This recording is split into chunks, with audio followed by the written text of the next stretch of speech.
Right, right. So now, I want to say to you today, come back to your Maker, the Father's welcome home. Where we just read, we read about the prodigal son. You know, the prodigal son is one young man who decided that he wanted to, go away from home and take care of himself and be independent. How many times have you ever heard someone saying, well, I don't want to rely on my parents anymore and I want to be independent? And we often hear this from our sisters, saying, hey, I don't want to get married, I want to be independent. Oh my God. Anyway, have you wandered away from God and you are feeling lost and alone? I have an answer for you. Come back to the Father. There is nothing that you can do without your Father. You need your Father's blessings. You need your Father's house and protection and love. The reason why you are going through all these things that you are going through is because you have deserted your Father, just like the prodigal son.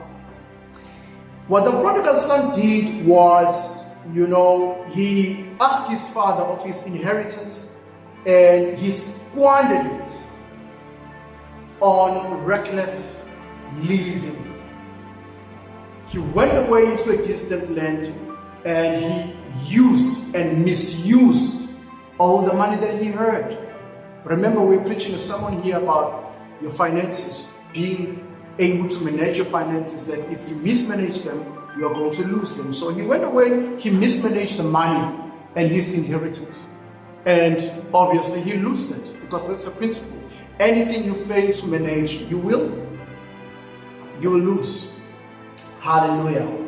So he hit rock bottom on living reckless. He realized that he needed his father's love, and also his provision. Because what happens is, if you break away from your father, the first thing you lose is provision.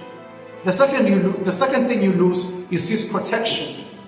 And you cannot live without the father's provision and, protection.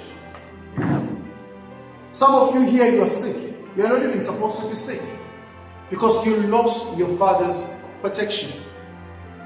Others are even dead because they lost the father's protection. Because anytime you break away from your father, you lose his protection. Another thing I said you lose is provision. When you live in your father's house, you don't even think what you are going to eat.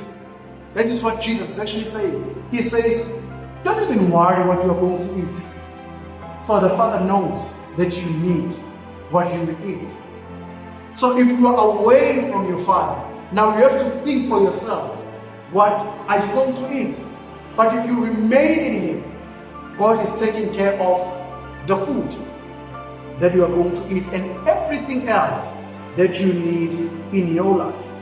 So when this prodigal son realized that he had reached, rock bottom, he returned home to the father, and the father welcomed him with open arms. So even if you have already made the mistake of leaving the house, Jesus is always ready to, call you back to Him, and He's always ready to provide for you. Hallelujah. But you cannot go back home if you're a problem. You can't. People have been telling you that you need to come to Jesus and all your problems will be over. And you just say, no, you can't because all these saved people. It's all pride. It's all pride. And something you don't understand about pride is it took Satan out of heaven. Pride is actually very dangerous. You think saved people are not into that standard. But they don't sleep on empty stomachs. Their businesses are going well. You think they're not experiencing the fullness of life, but they're living a peaceful life, a joyful life. So come back to God, and God will, give you fulfillment in your life. And when the prodigal son came back, the first thing that the father did when he saw him, he instructed his servants to prepare an ox. People were seeing his errors. People were judging him. People were seeing his mistakes. But the only thing the father said, prepare an ox, for my son has come back home. So when you come to God, the first thing he does, he wants to fill your stomach. He wants to fill everything that's lacking in your life. Be it employment, be it in terms of your house, your marriage, your children, any area of your life, even your health. Hallelujah.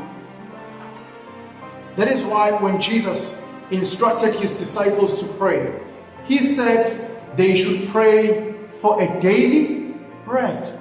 And the daily bread didn't mean just food. It also means their healing, the healing of their body. Remember, there was a lady that came to Jesus who was not a Jew. This lady came to Jesus and she demanded healing for her child. And Jesus said he wasn't going to give or prepared to give, the bread of the children to the dogs. And this woman kept persisting until Jesus gave her the healing she was looking for.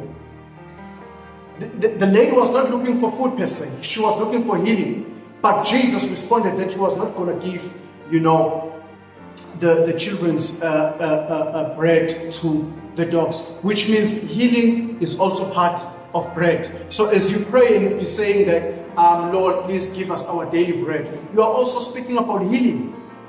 You are also speaking about food.